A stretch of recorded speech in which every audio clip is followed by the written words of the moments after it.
Hey, Drew Neiser here with another Tuesday tip. We just spent a good half an hour talking about ABM. It's on everybody's plan for 2021. The idea being that you're going to make a target and you're going to focus on them and you're going to communicate with them and they're going to magically become leads. All right. Eric Eden, what is your tip? Give me one good tip for someone who's about to approach ABM. You're on mute. A key foundational item is to make sure that you have the right account list and the decision makers of those accounts, and to ratify that list across multiple sources.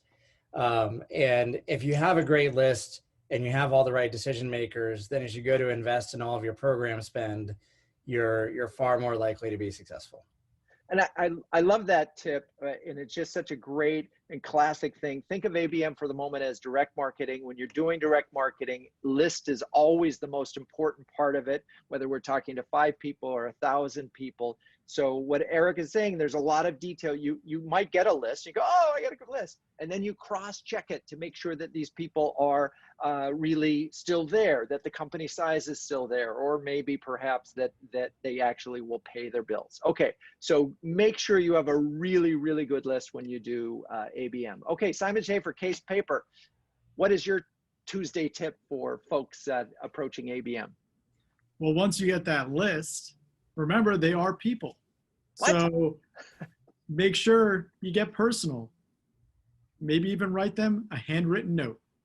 Wait a second, that is so old school. What are you talking about here? And talk about a specific use case.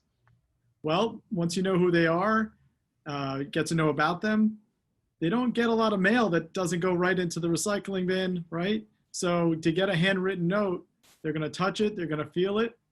And the idea is to make that connection, make that emotional connection.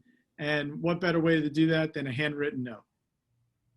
So Simon, thank you for that. In this conversation that we just had on ABM, one of the interesting things is the difference between demand-based and sixth sense. And I thought this was a great summary, so I'm going to throw this out there as it. Whereas sixth sense helps you take a large group, if you will, and narrow it down. Demand-based takes a small list and works the other way to build it up. And I thought that was an interesting explanation of it. Both of the CMOs have or will be on the show or have been on the show, so you can listen to those episodes. That's Latney from Sixth Sense or Peter Isaacson from Demand Base. All right, gentlemen, thank you for your Tuesday tip. ABM is important as you think about this thing because it's about targeting and it's about focusing. How you execute your ABM program is completely up to you. Thanks, guys.